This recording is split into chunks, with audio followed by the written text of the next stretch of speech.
Hello everyone, सभी मित्रों को मेरा नमस्ते और जय श्री राम। मित्रों, आज हम जो आपकी बीएड और बीएसटी की जो ईपीसी डायरी होती है, ईपीसी डायरी सेकंड, जो आपकी द्वितीय डायरी होती है, उस द्वितीय डायरी के बारे में चर्चा करेंगे। जैसे कि आपने द्वितीय डायरी के जो टॉपिक्स हैं वो थंबनेल में देख लिए होंगे, तो चलिए शुरू करते हैं आज के इस वीडियो।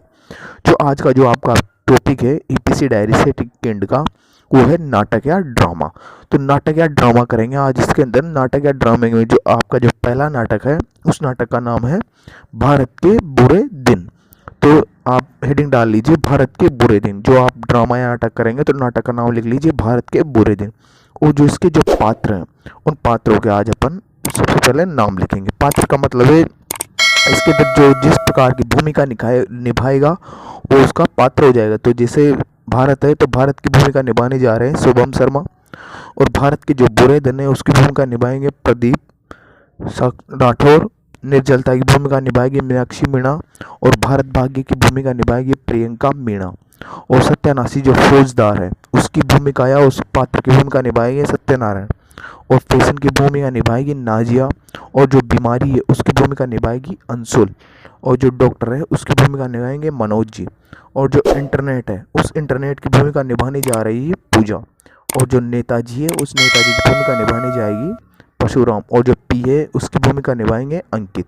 तो इस प्रकार से ये भूमिका इसके अंदर निभाने जा रहे थे। इसके अंदर जो दृश्य फर्स्ट है उस दृश्य के अंदर क्या क्या है चीज़ें हैं, तो दृश्य फर्स्ट के अंदर आपको ये सारी चीज़ें लिख लेनी। पहले तो भारत आता है, कितना सुहाना दिन है आज तो मुझे बहुत आनंद आलस आ रहे हैं, क्या करते हैं जाओ ज्ञान से सोते हैं, चक्कर खाकर गिर जाता है। तो इस प्रकार से आपको ये सारी चीज़ें लिख लेनी है। उसके बाद भारत के बुरे दिन। अरे भारत कहाँ छिपा है मेरे डर से, भारत निकल अगर दम है तो भारत छिप जाता है। इसके पश्चात आता है आपका दृश्य सेकंड। तो दृश्य सेकंड में क्या क्या चीज़ें होती है, तो लिखिए सबसे पहले भारत के बुरे दिन। तो भारत के बुरे दिन बोलता है अभी तो भाग गया तू मेरे डर से, देखता हूँ कब तक भागेगा। और फिर सत्यनारायण सी फौजदार, कहाँ मर गया तू जल्दी आ। तो सत्यानाशी फौजदार बोलता है left right yes sir. Bharat के बुरे दिन। तो भारत के बुरे दिन फिर से कहता है अरे तूने सुनाई कम देता है क्या, कहाँ मर गया। सत्यानाशी फौजदार, सर मैं सेना को इकट्ठा कर रहा था। फिर उसके पश्चात में आगे लिखेंगे आप। तो ये सारे जो किरदार थे उन्होंने दृश्य सेकंड में इस प्रकार से भूमिका निभाई। इसके पश्चात आगे लिखिए भारत के बुरे दिन। तो भारत के बुरे दिन क्या कहता है, किस किस को सेना में इकट्ठा किया है बताओ।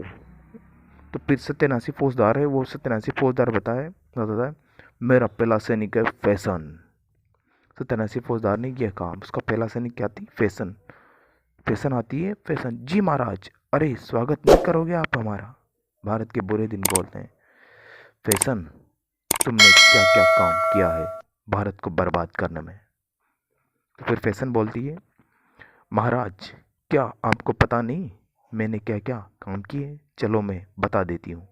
सबसे पहले काम मैंने घरों को बिगाड़ दिया है, एक से ज़्यादा दूसरे को खूबसूरत बना दिया है, हर उम्र में मेरा ही बोलबाला है, लोग खाने से ज़्यादा मुझ पर खर्च करते हैं, हर शादी में लोग मेरी वजह से गोरे दिखते हैं,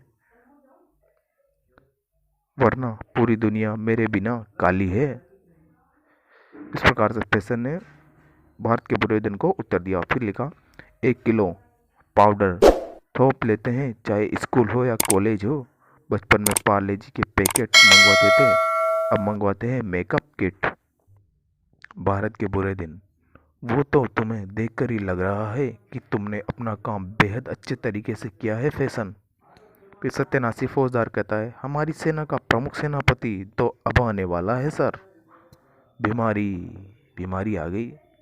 प्रणाम महाराज, बस मेरी ही कमी है, लो मैं आ गया, साथ में लाया हूँ बहुत सी बीमारियाँ, डेंगू मलेरिया चिकनगुनिया और भी बहुत कुछ लेकर आया हूँ।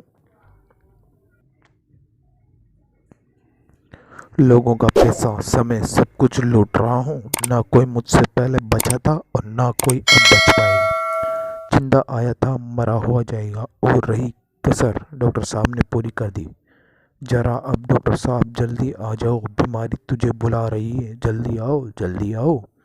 डॉक्टर मुस्कुराते हुए, भारत के बुरे दिन, आइए डॉक्टर साहब, स्वागत है आपका।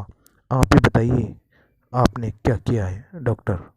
आइए महाराज, मैंने तो छोटी बीमारी को बड़ा बना दिया है, सभी को मरने के डर से डरा दिया है और देश के भविष्य छोटे छोटे बच्चों को जन्म लेने से पूर्व ही कोख में मरवा दिया है। अब तो मेरी वजह से देश में न झांसी की रानी होगी और न ही कल्पना चावला जैसा भविष्य। यह हमारा देश मेरे काम से बर्बाद हो जाएगा और किसी को भी क्या ज़रूरत है अब। तो इस प्रकार से डॉक्टर और भारत के बुरे दिन के बीच वार्ता हो रही है। फिर आगे लिखेंगे आप, सत्यानाशी फौजदार आते हैं फिर से। सत्यानाशी फौजदार, अरे मेरे इंटरनेट का नेटवर्क नहीं आ रहा है मोबाइल चलाते हुए।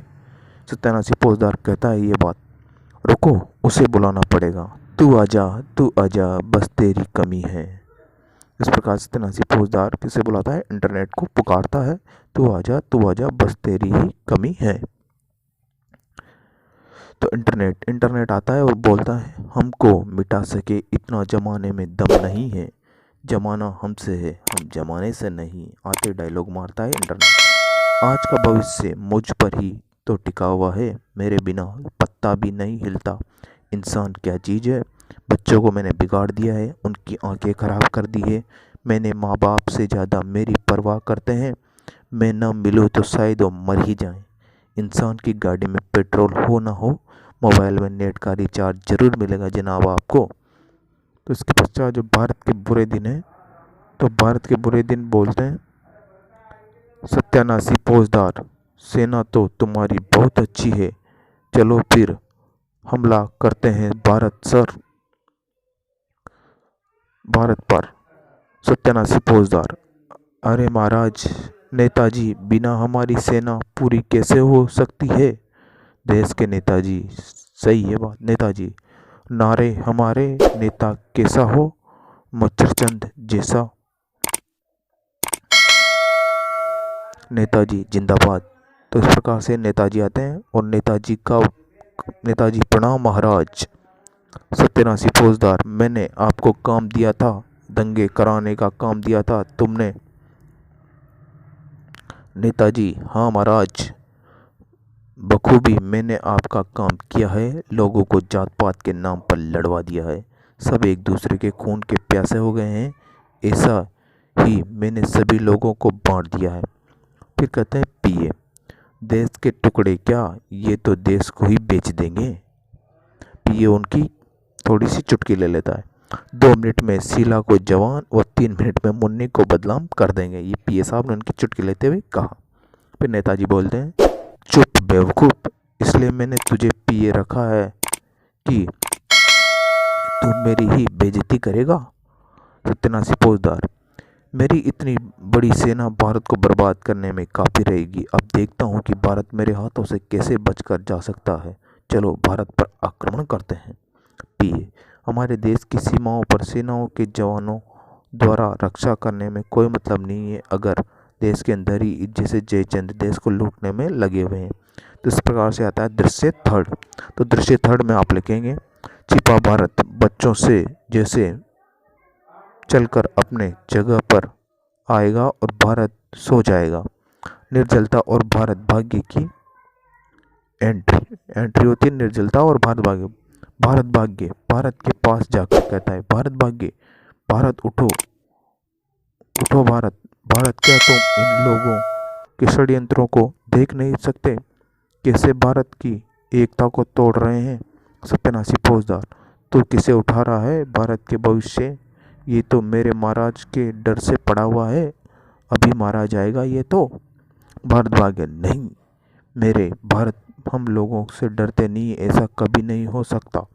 सत्यानाशी फौजदार का है, ये डरपोक है, ये कायर है, माना एक समय था जब यही महान योद्धा हुआ करते थे, पर आज ये सब व्यक्ति आलसी हो चुके हैं, तुम्हारी जैसे निष्क्रिय जंग सा लग चुका है।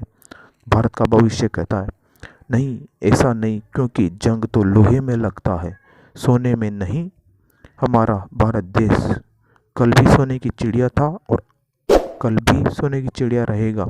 तुम शायद बोल रहे हो कि जो भारत के नौजवान है वो तुमने जैसे व्यक्तियों का खात्मा करने के लिए सीमा पर खड़े हैं 87 फौजदार। वो सैनिक तो खड़े हैं, परंतु भारत के अन्य जयचंद जैसे लोग ही भारत को बर्बाद करने में हमारा साथ दे रहे हैं। अब भारत के भविष्य तू मारा ही जाएगा। इस प्रकार 87 फौजदार और भारत के भविष्य के बीच में वार्ता होती है।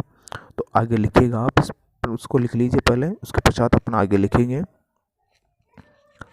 यहाँ तक लिख लीजिए। 87 फौजदार भारत के भविष्य को चाकू मार देता है। जो 87 फौजदार है वो भारत के भविष्य को चाकू मार देता है। उस दृश्य के बाद में क्या होता है, भारत का भविष्य कहता है मैं मर रही हूँ भारत, मैं तेरी वजह से नहीं, तेरे आलस की वजह से मर रही हूँ, परंतु मुझे विश्वास है कि एक दिन हमारे देश से आलसी प्रवृत्ति का खात्मा जरूर होगा। एक दिन फिर बचे वो भारत। इस नाटक से हमें जो शिक्षा मिलती है वो शिक्षा आप यहाँ से लिख लीजिए। इसकी जो मेन शिक्षा है वो हमें आलस कभी नहीं करना चाहिए, क्योंकि आलस करेंगे तो सारी चीज़ें नष्ट हो जाएंगी। तो आपका जो प्रथम नाटक है यहीं पे समाप्त होता है। इसके पश्चात में द्वितीय नाटक है, जो आपका द्वितीय टॉपिक है वो है मोबाइल के दुष्प्रभाव। तो हेडिंग डाल लीजिए मोबाइल के दुष्प्रभाव, क्योंकि आपने थंबनेल में भी 2 नाटक मैंने दिए हुए हैं। तो ये आपका द्वितीय नाटक है। लिखिए इसमें मोबाइल के दुष्प्रभाव पर आधारित ये नाटक मोबाइल से हमारे दैनिक जीवन में संस्कृति के ह्रास को दर्शाता है। ये नाटक बदलते समय में मोबाइल के प्रयोग को दर्शाता है कि प्राचीन समय में जब मोबाइल नहीं था तब मानव का जीवन कैसा था, पर आज मोबाइल के प्रयोग से मानव जीवन कैसा हो गया है। तो इस नाटक या ड्रामा के अंदर आप लिखेंगे इसके पात्र, इसके जो पात्र थे पात्र के नाम इसमें लिख लिएगा। सबसे पहले आशीष हो गई, मीनाक्षी हो गई, प्रियंका हो गई, समा हो गई, मनोज, राहुल, सुरेश, केसर, राकेश, विशाल, ये सारे इसके पात्र थे। तो दृश्य पृष्ठ है, उस दृश्य पृष्ठ के अंदर आप देख लिए ग्रुप ए और ग्रुप बी। तो ग्रुप ए में इसमें 5 बालक जब मोबाइल नहीं था उस समय के वातावरण को प्रस्तुत करते हैं, जिसमें एक पात्र प्रातःकाल में प्राणायाम, ईश्वर वंदना, मेल मिलाप करते हैं। और ग्रुप बी है, ग्रुप बी में आधुनिक समय मोबाइल के युग काल से में उठकर मोबाइल ही चलाते हैं, अपने दैनिक कार्यों को छोड़कर उठते ही मोबाइल चलाने लग जाते हैं। तो उसके अंदर आपको ग्रुप ए ग्रुप बी दृश्य पृष्ठ में के अंदर ग्रुप ए और ग्रुप बी बना दिया है, जिसके अंदर जिसमें पहले पुराने मोबाइल नहीं थे उस दृश्य को दिखाया गया, लेकिन मोबाइल आने के पश्चात में उस दृश्य को दिखाया गया है। तो मोबाइल आने के पश्चात में व्यक्ति क्या करते हैं, वो मोबाइल नहीं था उस समय व्यक्ति क्या करते हैं, तो वो सारी क्रियाकलाप को इस दृश्य या इस नाटक के अंदर दर्शाया गया है, ताकि आप सब चीज़ों के बारे में पता चल सके। तो आपको लगभग समझ में आ गया होगा ये दृश्य, दृश्य पृष्ठ और दृश्य सेकंड। इसके पश्चात आगे चलते हैं अपन। जो दृश्य सेकंड है उसके अंदर भोजन की क्रिया में क्या क्या चीज़ें होती है। जो ग्रुप ए है वो ग्रुप ए भोजन करते समय क्या क्या चीज़ें करता है, वो सारी चीज़ें आप इसमें लिखेंगे। ये ग्रुप ए के विद्यार्थी अपने साथ में खाली गिलास, थाली व कटोरी लेकर आते हैं। व्यवस्थित भोजन की व्यवस्था होती है। घर में माँ सभी को भोजन परोसती और छिपे कैसे खाना चाहिए, कैसे क्या नहीं खाना चाहिए, इन सब की सलाह दी जाती है। सभी अपनी अपनी थाली बर्तन लेकर बैठ जाते हैं। तो इस प्रकार से उसको ग्रुप ए की ये व्यवस्था है, उसके अंदर किस प्रकार से वो भोजन करते हैं वो सारी इसके अंदर दर्शाया गया है। इसके पश्चात जो ग्रुप बी है वो ग्रुप बी किस प्रकार से बैठता है वो सारी चीज़ें का ये ग्रुप बी जो आधुनिक समय को दर्शाता है। सुव्यवस्थित ढंग से न बैठकर आड़े टेढ़े बैठ जाता है। स्वयं ही खाना थाली में लेकर खाने के लिए अपना आसन ग्रहण कर खाने के स्थान पर सेल्फी लेने लग जाते हैं। थाली गिलास भी वहीं छोड़कर आ जाते हैं।